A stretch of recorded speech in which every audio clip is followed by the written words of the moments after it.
Chapter 1. The Bride Who Never Came. Lin Chuan had rehearsed this day in his head for 2 years. He'd pictured the white orchids lining the aisle, the string quartet playing something soft and forgettable, and Su Wei walking toward him in the dress they'd picked out together in Milan. He had not, in any version of his imagination, pictured himself standing alone at the altar of the Belhaven Grand Hotel at 3:47 in the afternoon, sweating through a tailored suit, while 200 guests exchanged the particular kind of whispers that meant something is wrong and everyone else already knows it. "Maybe she's stuck in traffic," said his best man, Feng Yao, for the 3rd time. Feng Yao was not good at lying, and even worse at pretending he believed his own lies. "Sure," Lin Chuan said. "Traffic. For 50 minutes. In a city with a bride-specific escort service that I personally paid for." He kept smiling. He was good at that, smiling through things. It was, according to his mother, his most reliable and most infuriating trait. "You smile when the house is on fire, Lin Chuan. One day you'll smile at your own funeral." At 4:02 his phone buzzed. A text from Su Wei. "Su Wei, check your email." He should have known better. He opened it anyway, standing there in front of 200 people in his rented shoes, his heart already sinking through the marble floor. The email had no subject line, just a video file, and beneath it one sentence. "I think you deserve to see this before you say I do to a lie." He should not have pressed play in public. He did anyway because some part of him, the same part that always smiled at fires, needed to know exactly how bad it was going to get. The video was 31 seconds long. It was enough. Su Wei, in a hotel bathrobe, laughing at something off camera. A man's voice, low, amused, achingly familiar because Lin Chuan had met him twice at company dinners, saying, "Should we go watch him wait? I want to see his face when he realizes." And Su Wei's reply, delighted, "Let's go. I want to see it too." Lin Chuan set the phone down on the altar rail very gently, the way you'd set down something that might explode if you dropped it. "Everything okay?" Feng Yao whispered. "Define okay," Lin Chuan said. The doors at the back of the ballroom opened at 4:11. Su Wei walked in wearing not a wedding dress but a slinky black cocktail number. Her arm looped through the elbow of Zhao Yang, junior manager, Jiang Corporation, a man Lin Chuan had once complimented on his tie. The guests went utterly silent, the kind of silence that has weight and texture, like a held breath about to become a scream. "Lin Chuan," Su Wei called out, loud enough for the back row, her voice bright with the particular cruelty of someone who has been planning a performance. "I just wanted you to know, in person, that I'm not marrying you. I never really intended to. I only kept things going this long because it was funny watching you plan a whole wedding for a woman who was never coming." A ripple of gasps. Someone's chair scraped back. "You could have told me privately," Lin Chuan said. His voice came out steadier than he expected. "You didn't have to make it a show. Where's the fun in that?" Zhao Yang said, grinning, clearly enjoying himself far too much for a man crashing someone else's wedding. Su Wei said, "You'd probably cry. I bet her 50,000 you wouldn't." Lin Chuan looked at them both, really looked the way you look at something for the last time before you throw it away, and felt something inside him that had been quietly fraying for 2 years finally cleanly snap. He was not going to cry. He was absolutely, positively not going to give them that. Instead, he laughed. Surprised everyone, including himself.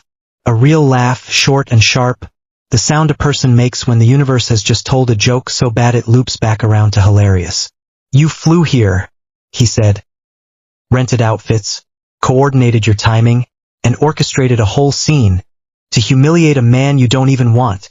That is genuinely the most effort I have ever seen you put into anything. Su Wei. I almost feel flattered." Su Wei's smile faltered, just slightly. That hadn't been the reaction she'd bet on. "I'm not finished," Lin Chuan continued, raising his voice so the whole room could hear. He turned to face the crowd. His family, his co-workers, all watching him with pity that he refused to accept. "This wedding is cancelled. Not postponed. Cancelled. The bride has made her feelings extremely clear, and honestly, I agree with her. We should not get married." He unclipped the boutonniere from his lapel and set it down next to his abandoned phone. But, he said, turning back to Su Wei with a smile that was all teeth. Since we're all here, dressed up, with a perfectly good marriage registrar sitting at that table by the entrance who I paid an obscene rush fee to have on site, it would be a shame to waste the day. Su Wei blinked. What are you talking about? Lin Chuan didn't answer her. He was already walking. Past the altar, past the stunned guests, toward the small registration table near the doors, where a bored city clerk had been waiting all afternoon to make things official. And there, standing beside that table because he'd apparently arrived early for a business meeting in a private room down the hall and gotten curious about the commotion, was a man Lin Chuan had never seen in his life. Tall, dark suit that cost more than Lin Chuan's rent for a year. An expression of profound, weaponized boredom, like the whole spectacle was mildly beneath him but not quite beneath his notice. Lin Chuan, running on nothing but adrenaline and spite, walked straight up to him. Hi, he said. I know this is insane, but I need to marry someone in the next 5 minutes to make a point, and you're the only single-looking man in this hotel who isn't currently laughing at me. Would you be interested? The stranger looked at him for a long moment. Then, astonishingly, the corner of his mouth twitched. Not quite a smile, but close enough to be dangerous. Depends, he said. What's the point you're trying to make? That I don't need her to have a good life, Lin Chuan said. That I can walk out of here married to someone who actually showed up. Also, I might be a little unhinged right now. Full disclosure. Noted. The man glanced past him, toward Su Wei and Zhao Yang, who were watching with matching expressions of confused alarm. Something flickered across his face. Not quite recognition, but close. Jiang Yunze, he said, extending a hand. And yes, I'll marry you. You don't even know my name. Lin Chuan, Jiang Yunze said. It's on the seating chart by the door.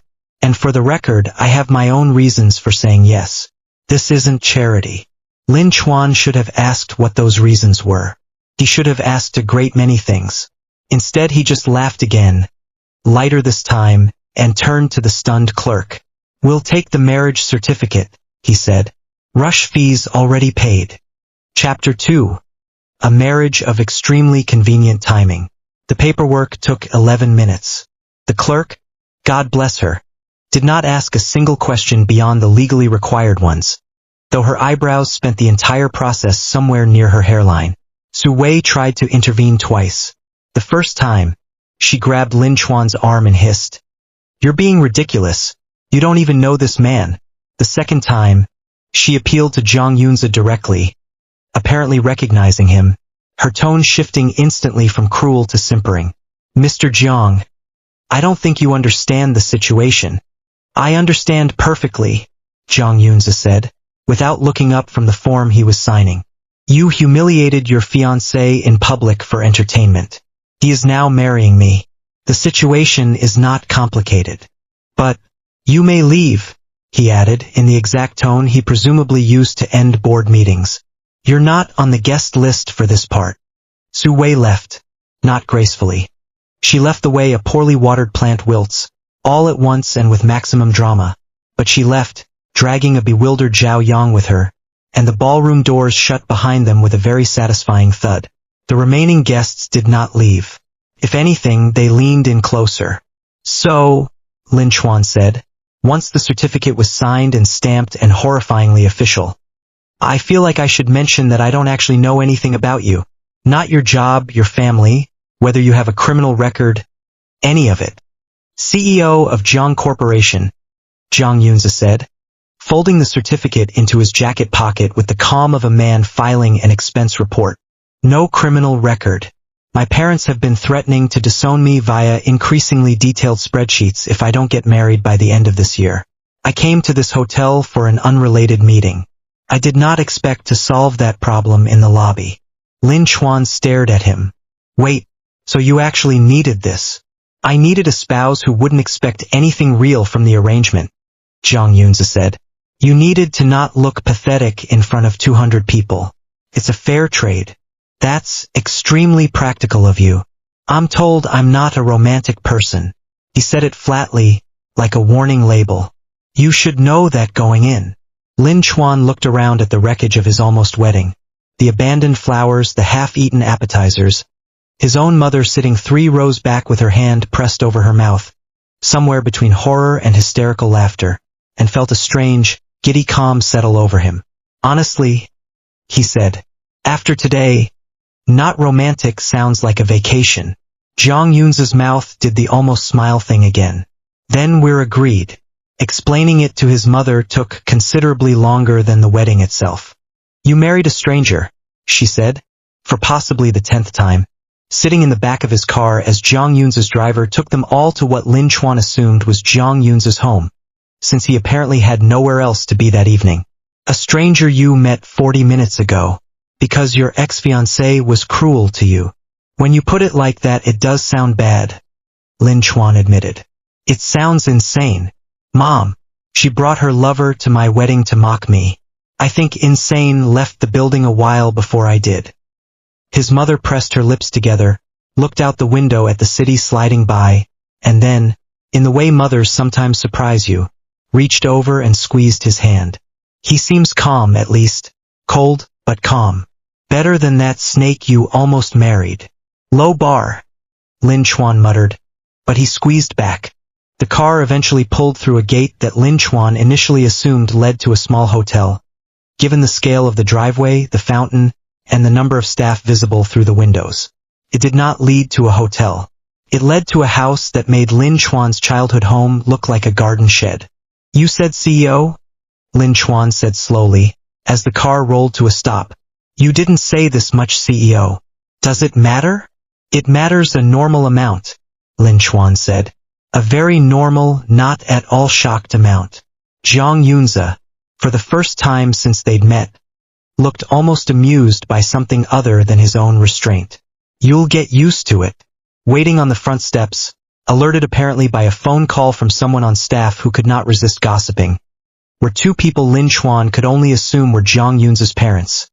A well-dressed older couple who took one look at their son's face, and then at the stranger standing next to him, and broke into identical, blinding smiles. You actually did it, the older woman said, hurrying down the steps. Yunze, you actually got married. Mother, I don't care about the details, she said, waving a hand, already reaching for Lin Chuan's arm with a warmth that startled him after the day he'd had.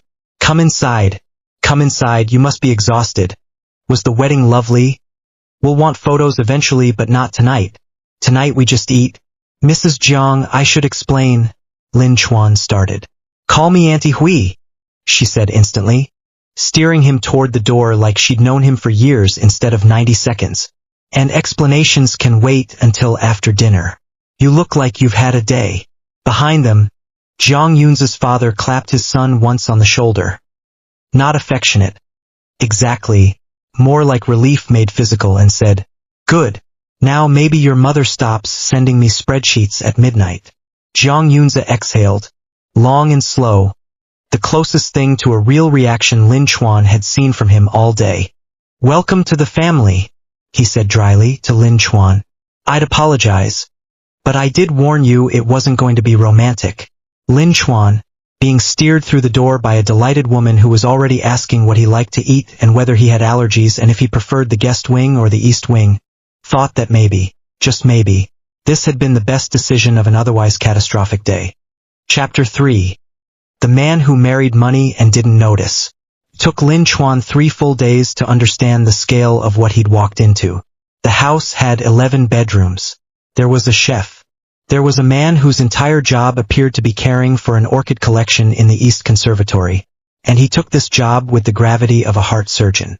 When Lin Chuan asked, casually over breakfast, what exactly Jiang Corporation did, Jiang Yunze had looked up from his tablet with faint confusion, as if the question hadn't occurred to him as something a person might not already know. Logistics, primarily. Shipping infrastructure across 6 countries. Some real estate. A biotech subsidiary my father started as a hobby that now makes more than the shipping arm. He said this the way other people described their weekend plans. Why? Because, Lin Chuan said, gesturing vaguely at the room, the house, the general aura of unreasonable wealth. I married you 40 minutes after meeting you to spite my ex-fiancée, and it turns out I accidentally married a small country's GDP. You could have asked before signing the paperwork. I was a little busy having a nervous breakdown in public, Yunze. It was the first time he'd used the shortened name. Jiang Yunze paused very briefly over his coffee. So briefly Lin Chuan almost missed it, and then continued as if nothing had happened. You can ask now, he said. So Lin Chuan asked. He asked about the shipping routes and the biotech subsidiary and why there was a man devoted entirely to orchids, and Jiang Yunze answered every question with the same flat, precise thoroughness he seemed to bring to everything, occasionally sounding faintly surprised that someone wanted to know. Auntie Hui, for her part, had adopted Lin Chuan with an enthusiasm that bordered on alarming. She took him shopping, genuinely, forcibly, ignoring every attempt he made to decline, and introduced him to her circle of friends as, "My son's husband, aren't we lucky?" In a tone that suggested she'd been waiting years to say a sentence like that. She fussed over whether he was eating enough. She asked, more than once and with visible concern, whether Jiang Yunze was being cold to him because, and she said this quietly like a confession, "He's always been like that, distant, since he was a boy, but I hoped marriage might soften him, and if he isn't treating you well I want to know." "He's fine," Lin Chuan told her honestly. "A little blunt. Not unkind.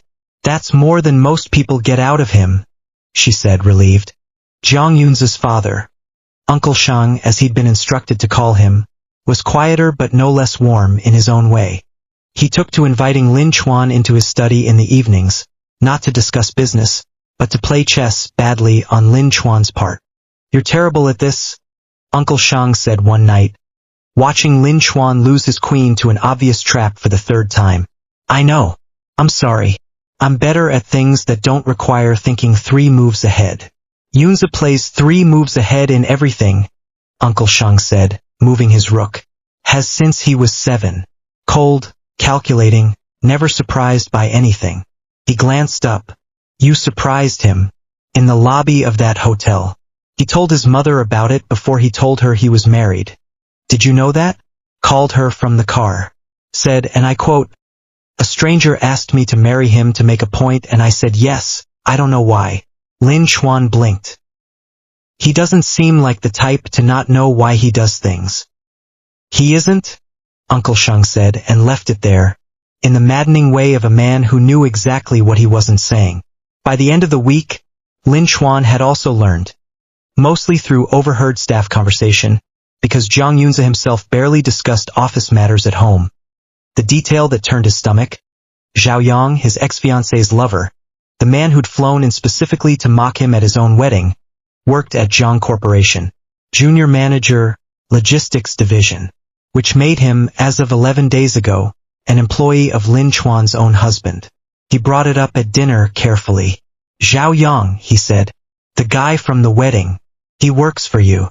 Jiang Yunze set down his chopsticks. "I'm aware. HR flagged the name after the incident. Apparently there was gossip in the office within a day. I was going to mention it once I confirmed the details. And I have his employment file in my study," Jiang Yunze said, "along with 3 performance complaints from his direct supervisor that predate any of this, which he's managed to avoid consequences for because his supervisor is soft and conflict-averse." He looked at Lin Chuan directly, something sharpening behind his usual flatness. "I don't fire people over personal matters. I do, however, review files honestly when given a reason to look closely." Lin Chuan felt something unclench in his chest. Not relief exactly, but the first flicker of something that felt dangerously close to satisfaction. "You're going to let me watch, aren't you?" he said. For the second time since they'd met, Jiang Yunze almost smiled. "I was going to let you help." Chapter 4. Files don't lie, people do. The Jiang Corporation quarterly leadership meeting was, by all staff accounts, usually a dry affair. Division heads presenting numbers, Jiang Yunze asking 3 devastatingly specific questions per presentation. Everyone leaving 40 minutes later feeling faintly interrogated. It was not, historically, a meeting attended by the CEO's spouse. "You don't have to come," Jiang Yunze said that morning, straightening his cufflinks in the mirror while Lin Chuan lounged against the doorframe of his closet, which was larger than Lin Chuan's old apartment. "I want to come. It'll be boring. Spreadsheets. Logistics timelines." "Yunze," Lin Chuan said.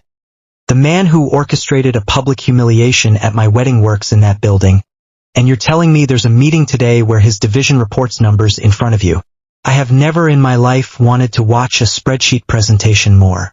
Jiang Yunze studied him in the mirror's reflection for a moment. Then, quietly, "You're not what I expected when I said yes in that lobby. Good surprise or bad surprise?" "Undetermined," he said, but the corner of his mouth curved, and Lin Chuan decided to take that as a win. The meeting room was glass-walled, 40 floors up, with a view of the city that made Lin Chuan briefly forget why he was there.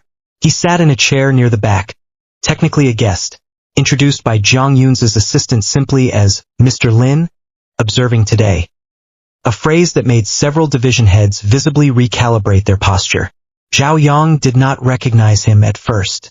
Why would he? They'd met twice in passing at company dinners 2 years ago, before the affair, before the video, before any of it. It wasn't until the logistics division's turn came, and Zhao Yang stood to present his quarterly numbers with the easy confidence of a man who'd never once faced real consequences, that his eyes landed on the quiet figure near the back of the room and something in his expression cracked. "Mr. Lin?" he said, faltering mid-sentence. "Please, continue," Jiang Yunze said, not looking up from his tablet. "You were discussing shipment delays in the Western Corridor." Zhao Yang continued. "Badly. His numbers, once Jiang Yunze started asking questions, the same 3 devastating questions he asked everyone, except somehow sharper this time, began to visibly not add up.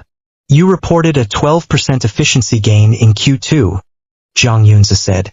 Your supervisor's file, which I reviewed personally this week, shows 3 unaddressed complaints about missed deadlines in that same quarter, plus a formal note about falsified time logs that was never escalated. Would you like to explain the discrepancy? Or would you like me to? The room went very still. Lin Chuan, sitting near the back, found he did not need to say a single word. He simply watched. There must be some confusion in the file. Zhao Yang tried. There's no confusion, Jiang Yunze said. I read files carefully. It's one of the few hobbies I have. He set his tablet down. Here is what will happen. HR will conduct a full audit of your division's reports for the last 4 quarters. If the discrepancies are as significant as this brief review suggests, we'll discuss your continued employment separately, in a room with considerably fewer witnesses than this one. For now, sit down. Zhao Yang sat. His face had gone the particular shade of gray that belongs to men who have just realized their safety net was never as sturdy as they assumed. After the meeting, in the elevator down, Lin Chuan finally let out the breath he'd been holding. That wasn't about the wedding at all, he said. Was it? You didn't fire him over the wedding. I don't do anything over personal grievances during business hours, Jiang Yunze said. It would be unprofessional and frankly beneath both of us.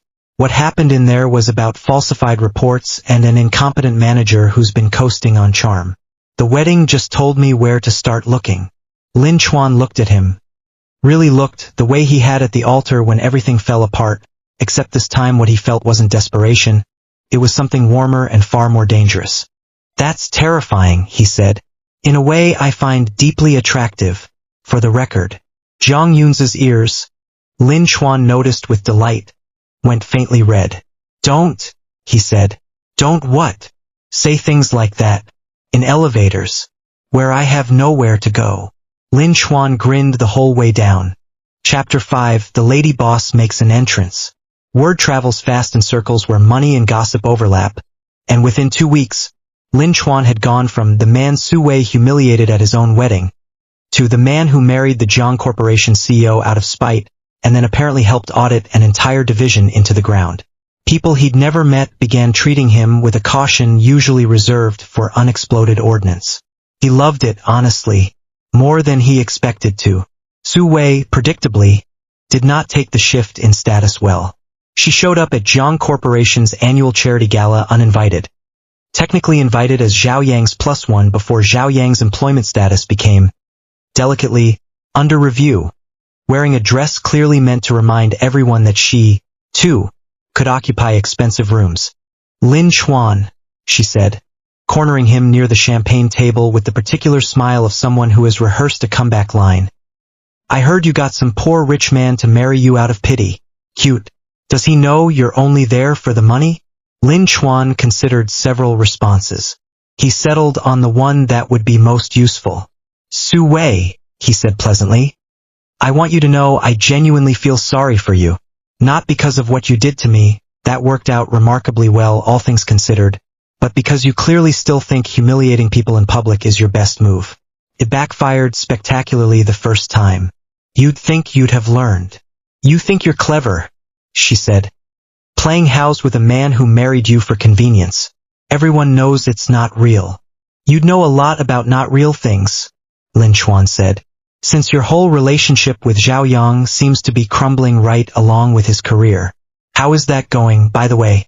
I heard HR found some very interesting discrepancies in his reports. Her face flickered, just for a moment, but Lin Chuan caught it.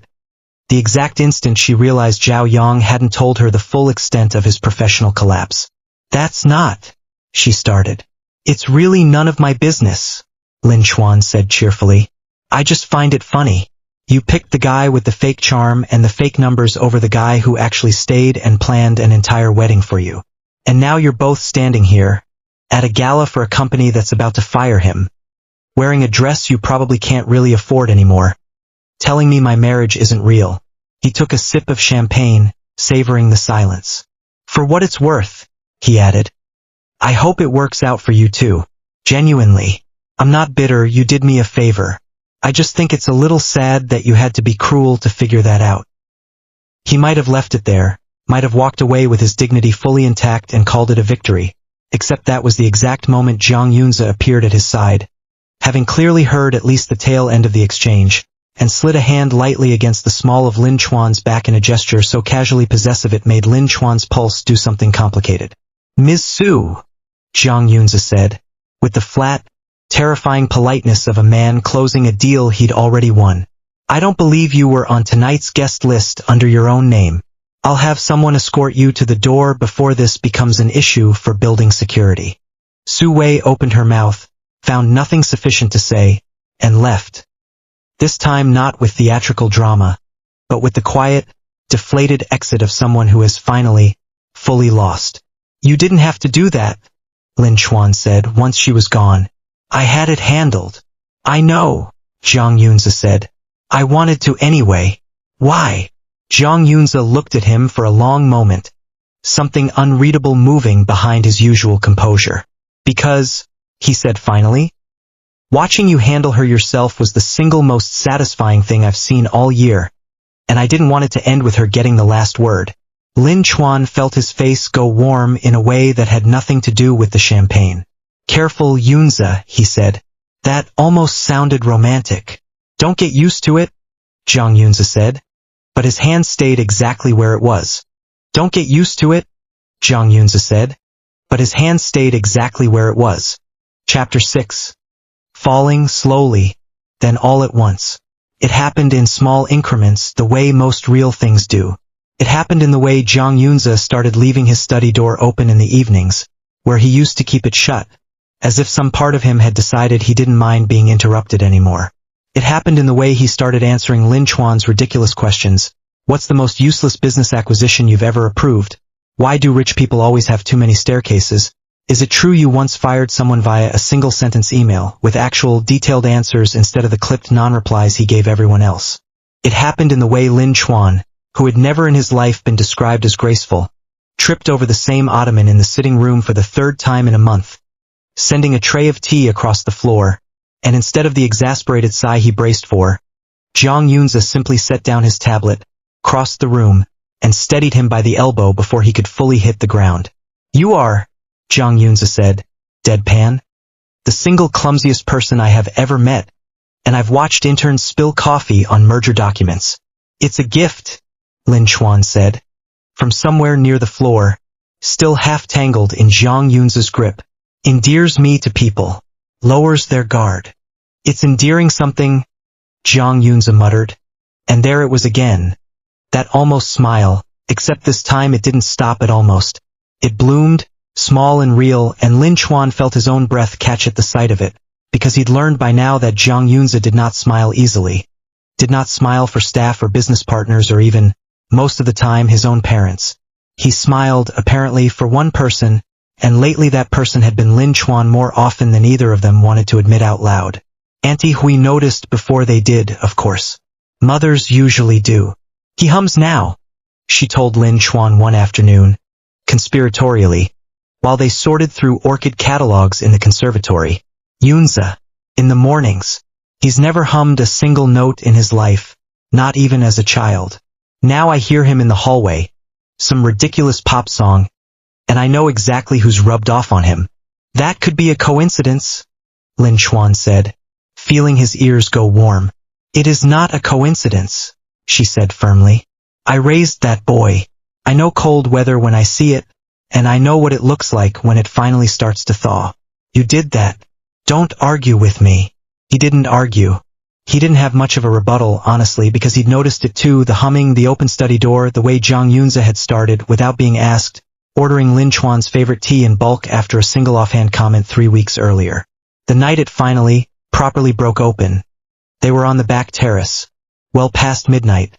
After a long dinner with investors that had left Jiang Yunze uncharacteristically tired and Lin Chuan uncharacteristically quiet. You've been different since the gala, Jiang Yunze said, out of nowhere, staring at the city lights instead of at Lin Chuan. Different how? Quieter. You're never quiet. He turned, finally, to look at him. Did Su Wei say something else? Or Zhao Yang? I heard his termination went through this week, if that's... It's not that, Lin Chuan said. I'm not upset about them. I stopped being upset about them a while ago, actually, which is sort of the problem. Explain. Lin Chuan took a breath. This was, he was fairly certain, the least strategic, least fox-witted decision he'd made in months. Worse than the impulsive marriage, worse than the champagne comeback, but some things were worth being clumsy about. I married you to make a point, he said. That was the whole plan. Get married, save face, move on with my life once the paperwork was done. And somewhere between the orchid guy and the chess games with your dad and watching you destroy Zhao Yang's career with a spreadsheet, I stopped thinking of this as a point I was making and started thinking of it as... He gestured vaguely between them. This, an actual thing, with actual feelings, which was not the plan, and which is deeply inconvenient, because you specifically told me on day one you weren't romantic, and I don't know how to walk that back gracefully, so I'm just going to say it badly instead. I think I'm in love with you, Yunze, and I don't know what to do about it. The silence that followed lasted exactly as long as it took Jiang Yunze to cross the space between them. I told you I wasn't romantic, he said quietly, close enough now that Lin Chuan could see every small shift in his expression. Because I genuinely believed it. I have never once, in 32 years, wanted to smile at someone the way I smile at you. I didn't know I had it in me until you showed up, clumsy and loud and entirely too clever, and ruined every plan I had for staying detached. Yunze. I'm cold to everyone else, Jiang Yunze said. Because everyone else has never mattered enough to be anything else for. You matter. You've mattered since the lobby, if I'm honest. And I've spent 3 months pretending that wasn't true because it terrified me more than any hostile takeover I've ever handled. That's the least romantic love confession I've ever heard, Lin Chuan said, laughing, even as his eyes went suspiciously bright. And somehow it's the best one. I did warn you, Jiang Yunze murmured, and then he closed the last of the distance between them and kissed him, slow and certain, and nothing at all like the cold, calculated man everyone else in the world believed him to be. Chapter 7, the rest of the story. They didn't have a second wedding. They talked about it briefly over breakfast one morning, a real one with actual planning and actual love instead of spite and paperwork, and decided mutually that the marriage certificate signed in a hotel lobby by 2 men who'd known each other for 40 minutes was, against every reasonable expectation, exactly the origin story they wanted to keep. We could still have a party, Auntie Hui suggested, not for the first time. Nothing formal, just family, and good food, and perhaps I could finally show off the orchids properly. I like that, Lin Chuan said. No altar, no vows in front of 200 strangers, just us and people who actually showed up the first time. Jiang Yunze, reading quietly beside him, didn't look up from his tablet, but reached over and laced his fingers through Lin Chuan's without breaking his focus. A habit he'd developed sometime in the last month, doing 2 things at once, the way he did everything, except now one of those things was always, quietly, holding on. Su Wei and Zhao Yang, as it turned out, did not get their happy ending. The last Lin Chuan heard, through the reliable, slightly gossipy channel of Auntie Huey's social circle, Zhao Yang's termination had followed him into an industry small enough that nobody wanted to touch him, and Su Wei, unwilling to be associated with unemployment, had quietly ended things a month later. Lin Chuan felt, when he heard it, a satisfaction that was smaller than he expected and somehow more complete for its size. He didn't need to see them suffer forever. He'd already gotten the only ending that mattered. Life with Jiang Yunze settled into something Lin Chuan hadn't known he wanted until he had it. Mornings where Jiang Yunze pretended not to hum and failed. Evenings in the study with the door open. Chess games with Uncle Shang that Lin Chuan still lost, spectacularly every single time and didn't mind at all. Lin Chuan's endless, chaotic schemes. Rearranging the Orchid Conservatory as a surprise. Accidentally starting an office betting pool about how many times he'd trip over furniture in a given month. Once nearly causing an international incident by teasing a visiting business partner about his tie in a way that turned out, mortifyingly, to translate very differently in the man's native language. All of it met, every time, with the same look on Jiang Yunze's face. Exasperated, fond, entirely undone. "You are," Jiang Yunze told him one evening, watching him attempt and fail to fold a fitted sheet with the seriousness of a man defusing a bomb. "The most chaotic person I have ever legally bound myself to. You say that like it's a complaint." "It isn't," Jiang Yunze said, taking the sheet from his hands and folding it correctly in 4 seconds flat, because of course he could. "It's the best decision I've ever made. And I made it in 11 minutes at a hotel registration desk. So that's saying something." "Best decision," Lin Chuan repeated, grinning. "Better than the biotech subsidiary?" "Considerably. Better than firing Zhao Yang?"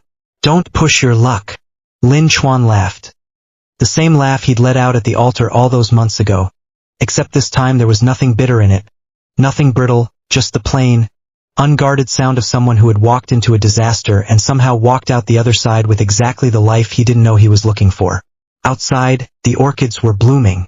Auntie Hui was already planning a party that would inevitably turn into 3 parties.